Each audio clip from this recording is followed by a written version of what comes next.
Nina, pozdravljena, še enkrat hvala, da si privolila v sodelovanje. Pa če mi za začetek malo poveš o sebi, kaj študiraš, kdo si, kaj počneš v prostem času, na splošno. Ja, se pravi, lansko leto sem diplomirala iz slovenistike na Filofaksu, in po tistem sem malo potovala, zdaj mogoče še malo iščem pa raziskujem, kaj bi počela, da bi mogoče še kaj vpisala na faks.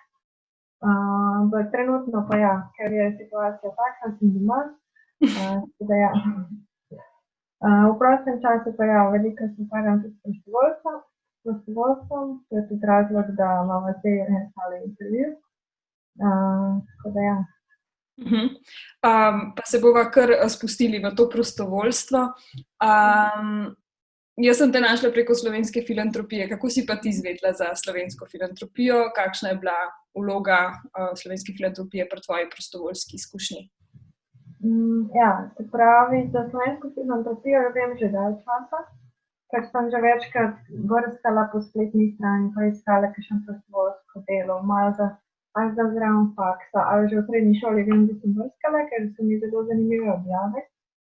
In potem se je to začelo, se mi zdi, nekje na faksu, ker sem hotela zraven študiranja še nekaj početi in pa sem najprej našla to prostovoljsko delo v VDC-ju.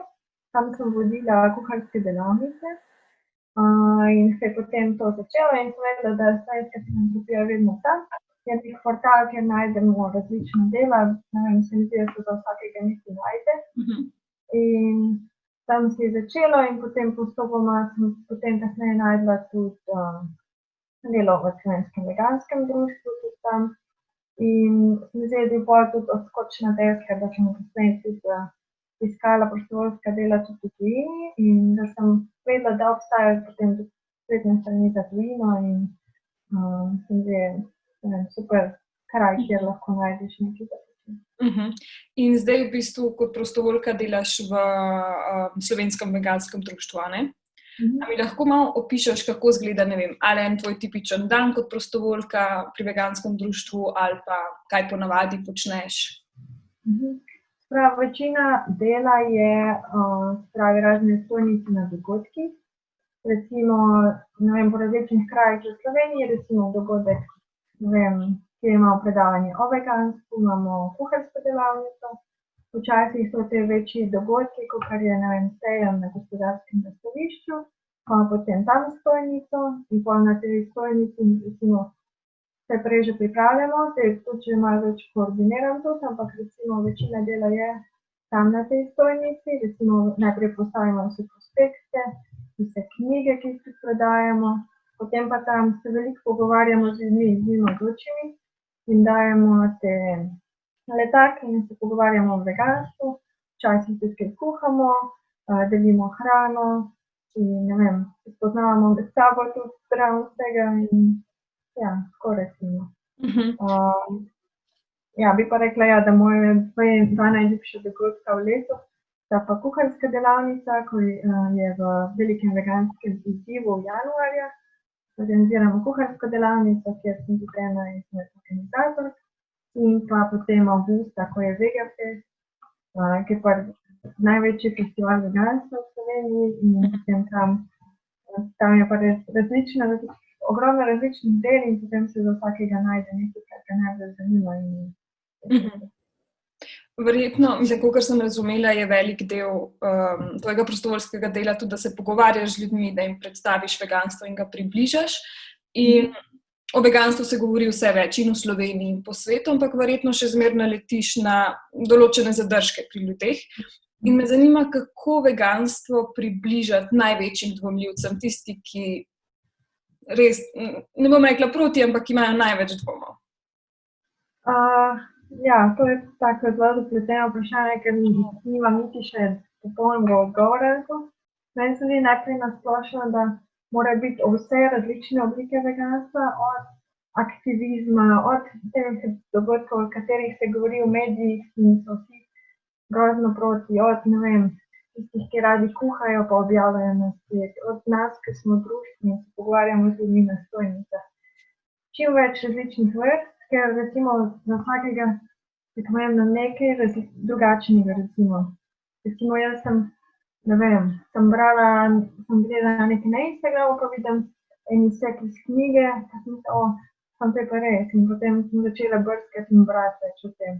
Pa hkrati videla še posnetke iz klavnic, pa potem sem naredila povezavo.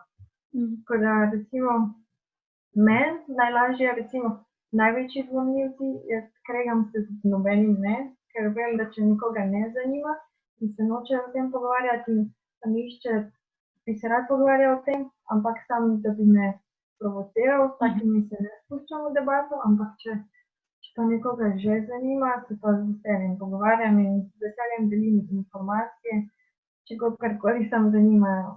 Ja, meni je to fajn, drugače pa nimam popolnega odgovora, ker imam vedno ogromno neveganov. Ja, verjetno tudi ni enega samega odgovora, ker so vsi dvomljivci različni, tako da ne more vsakmu na isti način približati.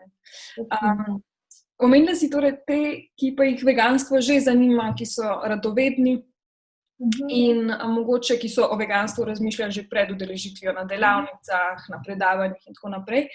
Kaj ponavadi tista ena stvar, ki jih še zadržuje pred spremenitvijo življenjskega sloga?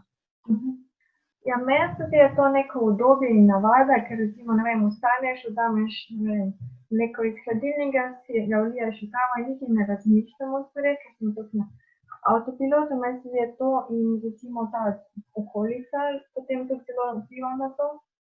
In, ne vem, vsi te večji dogodki, pa pikniki, pa eno in drugo in mogoče je nekaterim malo neprijetno, da bi bili tisti malo drugačni. Ampak meni se zdi, o takih stvareh moramo samo razmišljati in potem vidiš, da je čisto preprosto, potem greš v trgovino in namesto ene police vzameš druge. Zato tudi, ne vem, zdi se mi pomembno na začetku predlagam ljudem, da se vpišejo na veganski izziv, ker recimo tam dobijo povsem podporo, ne. Dobijo vsak dan na mailu recepte za zajtrk, kosilo in večerjo, lahko se odločijo za mentorja, hkrati dobijo še, ne vem, razne članke za brati, uporabne informacije in mislim, da je to super, ne vem, začetek. In še, če se potem pridružuje Slovenskem veganskem društvu, ker pogosto je problem tudi ta, da če smo, recimo, gremo v veganstvo in če naša okolica ni temu naklonjena, smo hitro osamljeni, zato je tudi, recimo, še en dodaten plus prostovoljstva pri Slovenskem veganskem društvu je, da vedno spoznavaš neke ljudi, ki relativno podobno razmišljajo. Torej, izobraziti se pa najti eno tako okolje, ki te spodbuja, ne? Definitivno. In tudi nikoli ne preberemo preveč, se zdi vedno nekaj, kar še ne vemo. Ne vem, nam to samo pomaga, ko se pogovarjamo še z vami. A je mogoče bila kakšna izkušnja ali pa dogodek, ki te je presenetilo pri prostovoljski izkušnji? A je kaj takega, česar nisi pričakovala? V bistvu nisem pričakovala tega, da bo to, ne vem, postal del mojega življenja. Mislim, da bo to, ne vem, najprej se podaš v neko prostovoljstvo, zdaj bom to počel od te do te ure, ne vem, dvakrat na teden, ampak pol to rata tudi, ker, ne vem, izleze pod kožo in je to bolj kar del vsak dana. In tudi nikoli tudi ne pričakuješ, da boš spoznal toliko ljudi, ne vem, in to še čist, ne vem, nepričakovano, recimo se udeležiš parih dogodkov in vsakič spoznavaš nove ljudi in spet nekdo nov, spet iz cone udobja, spet se spoznava na nov in pol recimo pa pride Vegafest in pol kar naenkrat vidiš, vsi prostovoljci so na kupu, tukaj so sami moji prijatelji. In ne vem, to mi je najbolj prosto. Zdaj imam eno mogoče malo smešno vprašanje. Če bi čez noč nehala s prostovoljstvom, verjamem, da ne boš, kaj je tisto, kar misliš, da bi najbolj pogrešala od prostovoljstva? Se pravi, po moje to, ker vsi delamo z nekim ciljem, se pravi, da bi ozaveščali ljudi o veganstvu in ja, ne vem, da bi zmanjšali trpljenje živali. In se mi zdi, ko delaš za nek tak velik cilj, ker ne moreš kar umakniti iz življenja, ker to je že potem del tvojega življenja, pa drugi del je pa, ne vem, to druženje po moje, ker spoznavaš ljudi in ne vem, in še to, da se vedno nekaj dogaja, zmeraj nekaj novega, če je vsakič to in pa je vsakič nekaj novega. In tako, no, bi imela kar naenkrat preveč časa. Ki ga ne bi tako dobro izkoristila, mogoče. Ja, V redu, jaz imam v bistvu samo še eno vprašanje za konec. A je še kakšno področje, lahko kultura, šport, izobraževanje, karkoli, kjer bi še želela delovati kot prostovoljka? Ja, teh različnih področji, ki me zanimajo, ogromno. Recimo, kakšna sociala mi je zelo zanimiva, ker je recimo veliko pomoči potrebnih in pri, ne vem, socialno ogroženih, pri priseljencih in to se mi zdi zelo zanimivo. Ali pa recimo, ne vem, če je en dogodek, pa se rabi veliko pomoči. To mi je fajn, potem kultura se mi, ne vem, vse področje se mi zdi zanimivo. Recimo kultura, ki je v zvezi z umetnostjo, ki je v zvezi, ne vem, z mladimi, turizem sploh, ker sem tudi, recimo prostovoljstvo sem že opravljala in v tujini in na študijski izmenjavi sem bila in potovala sem tam tudi prostovoljsko delala. In se mi zdi tudi pomembno, ker se enkrat turist, se mi zdi, ker se enkrat stran od doma, potem vidiš, ne vem, se mi zdi, da te turisti, ki rabijo nekoga, da, ne vem, da se jim malo posveti, ker recimo so načeloma skupniki sami, pa poznavajo nove ljudi, pa tisti zmeri potem vidijo. Ja. Super, hvala lepa za vse odgovore, izčrpne odgovore. Tako da lepo bodi, ostani zdrava.